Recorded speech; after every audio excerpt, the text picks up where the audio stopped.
Defunding the police. Let's talk about it. If it really was just a bunch of bad apples and that was the problem, then reforms might make sense. But Minneapolis is a perfect example of how all the most progressive reforms that we've got can be done and you still get the knee on the neck. It doesn't get rid of that problem. Because the problem is not about bad apples. The problem is about the system. It's systemic. And so in a systemic situation, suddenly defunding the police makes a lot of sense. Now, for two reasons. One, because defunding brings us into talking about allocating the resources and how are we putting our resources to use. And we can focus on prevention rather than punishment later, after the fact. Let's just prevent the crime from happening in the first place by taking care of all these social needs that are there of human beings. You know, you take care of human beings' basic needs, and they become a lot healthier, and then they don't have as much unhealth or trauma that it spills out onto you. So, punishment is one tactic that we can use, but it has to be like the tiniest amount of what we use. I mean, punishment is much more useful in the terms of threat. Like, threat of punishment is much more useful than actual punishment, you know? So it's okay to have the fact that, okay, there is a potential of punishment and we have a way that you can be punished if you do things wrong, but you're much better off if you're encouraging people into doing the right thing and supporting them to do that. And part of supporting them to do that is taking care of basic needs. Basic needs not met. It's like you're trying to teach a child, but if you don't feed them, then they're going to be all like not paying attention and pissed off and all the hangry. And then we're like, why are you not paying attention? It's like, well, if they didn't get breakfast and now they're in your classroom. So you got to think about it more in a broader sense, right? And this is why we're talking about system and not just bad apples, all right? But there's a second reason that the whole defunding the police thing is good.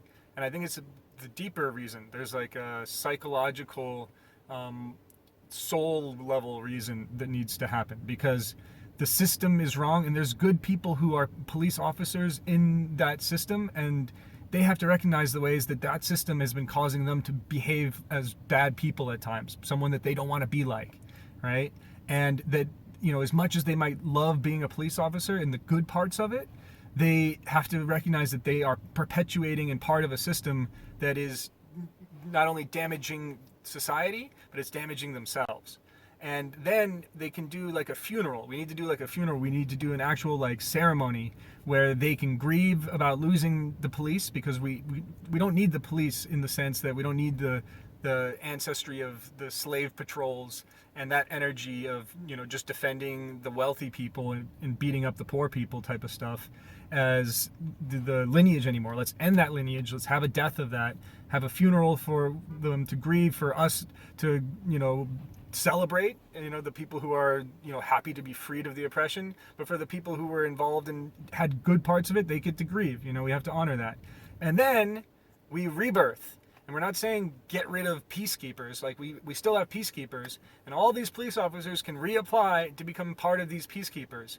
And now it's just a new standard. It's a new mission. It's a new perspective on what policing is. It's more like being a Jedi as a peacekeeper rather than being some sort of soldier fighting a war on crime, and these citizens are your enemies and you have to be ready to fight and kill and be in that type of mentality all the time. We can have, like I said, some very small specialized group that is ready to handle when there is something really intense like that.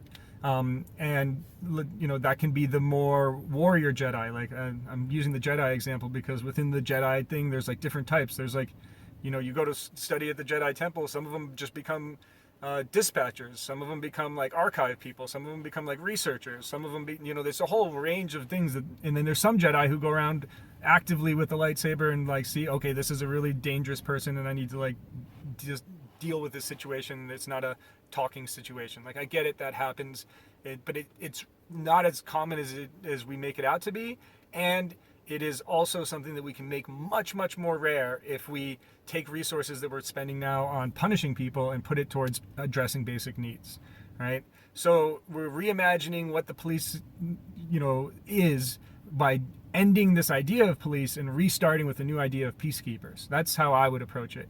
And I think that we do something like that, we've got a great example for the rest of society. It's like, this is the opportunity for police to lead and to show the world that people in power can recognize the systems that they're part of and that they are oppressing. They can end those systems, they can dismantle them with their power, and in dismantling them they can resign, and then they can reapply and join in on the new system, that if they are able to like live at that standard and embody that new way of living. If it's too much to switch to that, then yeah, you shouldn't be a peacekeeper. You were a police officer, but you shouldn't be a peacekeeper. There's other things for you to do with your life. And this gets into bigger stuff of like universal basic income and resource-based economy, but moving towards this idea of really having the society set up to constantly be available to help people figure out what it is that they are truly passionate about, what their true gift is,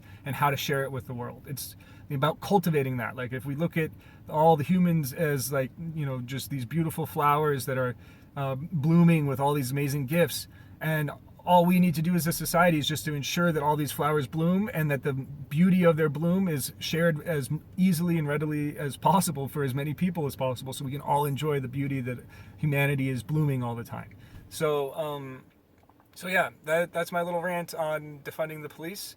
I hope that people look into it, take it more seriously. It's really the opportunity for the cops to show the politicians, to show the corporations, to show all these different people in power that you can dismantle the system, and then you can resign and let that system die, let that die within you, let those old ways die, and then come back and be part of the rebirth. And I'm not in, I heard a line saying white people think that black people are out for revenge, and that's why they're so scared, because we know how fucking horrible we've been to the black people, and if they come back and do all that same shit to us, that's scary. I get it. And what we don't think of as white people is the way that we're doing that to the black people because of the trauma we went through in the dark ages, the white person trauma that is like being acted out, and now we've gone and pushed it out on to all the dark people around the planet. People of color, people who are not white skinned, and so we've put our trauma out onto them, and now we're scared their trauma is going to come back onto us. And so we have to recognize there's an opportunity for healing here, and that black people are pretty fucking amazing, because most of them are showing up saying, we don't want revenge, we just want to heal properly. We want to do the proper healing, and your whole denial of what you're doing to us is not allowing us to heal. You have to show up and do it too. You have to go through your process of letting the darkness die within you, but not darkness. It's the white supremacy. It's the idea of whiteness. It's the grasping to our privilege and not being willing to acknowledge it, and not recognizing the way that we're not supporting all of that humanity to bloom. So, all right, I'll keep ranting forever. You know me. Love you guys. Thank you for watching, and I appreciate everyone who is participating in this conversation about what needs to change right now.